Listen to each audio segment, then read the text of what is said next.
একটা কথা বলার জন্য দাঁড়িয়েছি, এবং যেটা 15 বছরে হয় নাই, যেটা 15 বছরে হয় নাই সেটা আজকে হয়েছে। অলমোস্ট আমার গায়ে ধাক্কা দিয়ে আমাকে ফেলে দেওয়ার চেষ্টা হয়েছে। যেই বিএনপির নেতা কর্মীদের জন্য গত 15 বছর লড়াই করলাম, তারা আমাকে এখন ধাক্কা দেয়। তো ঠিক আছে, ধাক্কার বদলে তো ধাক্কা আসবেই, তাই না? সেটাই হয়েছে। প্রিয় দর্শক, সাজ্জাদ কাদেরের প্রীতি নিন, শুভেচ্ছা নেন। এই মুহূর্তে আপনাদের সামনে কথা বলতে এসেছি। 15 বছরে যা হয়নি তা আজ হয়েছে। এজন্য ইউনূসের অধীনে নির্বাচন হবে না, এই প্রসঙ্গটি নিয়ে আপনাদের সামনে কথা বলতে চাই। আজকে নির্বাচন কমিশনে একটি ঘটনা ঘটেছে। সীমানা নির্ধারণ নিয়ে দুপক্ষের শুনানি। ব্রাহ্মণবাড়িয়া 2 এবং 3 আসনের পক্ষে বিপক্ষে সীমানা নির্ধারণ নিয়ে বিএনপির 2 গ্রুপের মধ্যে নির্বাচন কমিশনে, স্বয়ং প্রধান নির্বাচন কমিশনারের সামনে অন্যান্য নির্বাচন কমিশনাররা ছিলেন, নির্বাচন কর্মকর্তারা ছিলেন।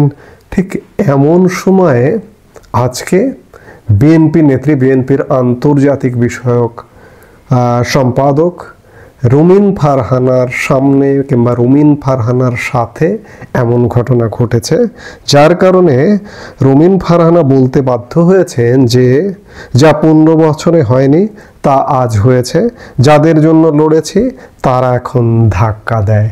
রুমিন ফারহানাকে ধাক্কা দেওয়া হয়েছে আজকে নির্বাচনী শুনানির মুহূর্তে। এইরকম একটি ন্যাক্কারজনক ঘটনা ঘটেছে, এবং একই সাথে আরেকটি ঘটনা ঘটেছে, যেটি হচ্ছে যে এনসিপির নেতাকেও রুমিন ফারহানার সমর্থকরা নাকি মারধর করেছে। এনসিপির নেতাও গিয়েছিলেন নির্বাচন কমিশনে, যার দরুন এখানে সোজা কথা একটা হট্টগোল বেঁধেছে।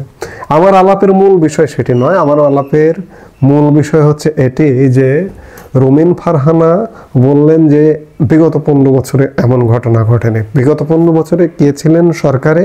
আওয়ামী লীগ। আওয়ামী লীগের বহু দোষ আছে, বহু দোষে দুষ্ট, এ কথা অস্বীকার করবার কোনো উপায় নেই। 2009-এর পরে তত্ত্বাবধায়ক ব্যবস্থা বিলোপের পরে, তত্ত্বাবধায়ক সরকার বিলোপের প্রধান দায় অবশ্য বিএনপির। এটা কিভাবে দায় আপনারা জানেন, এটা নিয়ে আরো নতুন নতুন ব্যাখ্যা করবার কোনো কারণ নেই।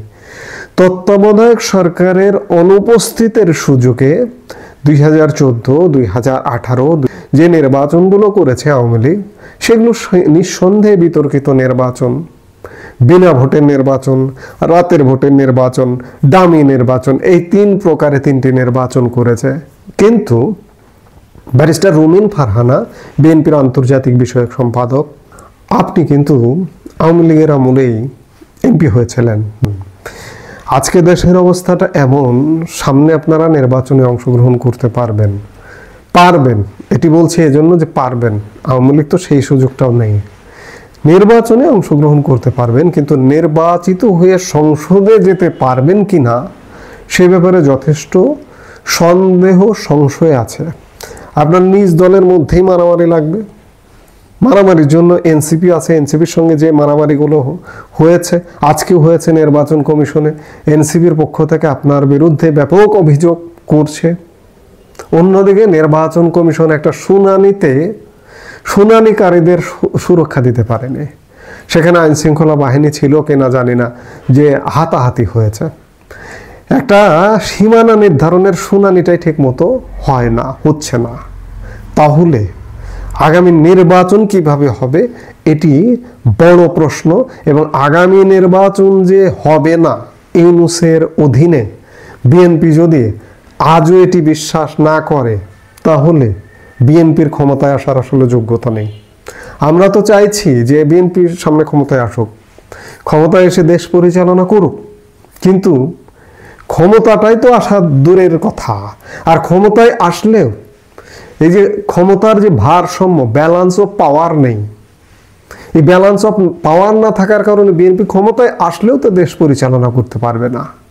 আর ক্ষমতায় আসা সে তো দূর কি বাত, ইউনূস যতই বলুক, ইউনূস লন্ডনে গিয়ে বৈঠক করুক, বিএনপির হাতে যে ক্ষমতা দেবে না, এটি যদি না বোঝেন বিএনপি, তাহলে বিএনপির ক্ষমতায় আসার যোগ্যতা নেই।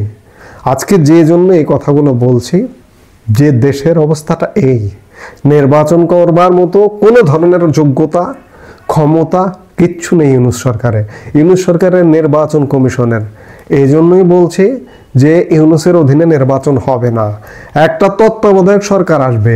সংবিধানের যে তত্ত্বাবধায়ক সরকার, সেটি আসতে হবে প্রথমত, এবং সেটিও শেষ পর্যন্ত ব্যর্থ হবে, এবং ব্যর্থ হয়ে আসবে একটি বিশেষ ধরনের বিদঘুটে সরকার, 1 বছর 2 বছর বা 3 বছরের জন্য। এমনি তো আমরা 1 বছরের একটা ফেরি টাইম পার করে ফেললাম ডক্টর ইউনূসের মতো একজন ব্যর্থ রাষ্ট্রনায়কের অধীনে।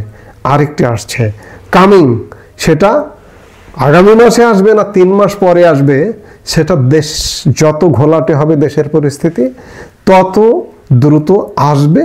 এ ব্যাপারে নিশ্চিত থাকুন। ব্যারিস্টার রোমেন ফারহানা, বিএনপির বিভিন্ন পক্ষ, এনসিপি সবাই মিলে নিশ্চিত থাকুন, কারণ নির্বাচন হবার কোনো বাস্তবতা নেই। এই সরকার, এই নির্বাচন কমিশন নির্বাচন করতে পারবে না। আমি এই জন্যই বললাম যে 15 বছরে হয়নি, ওই 15 বছরের এমপি আপনি, ব্যারিস্টার রোমেন ফারহানা।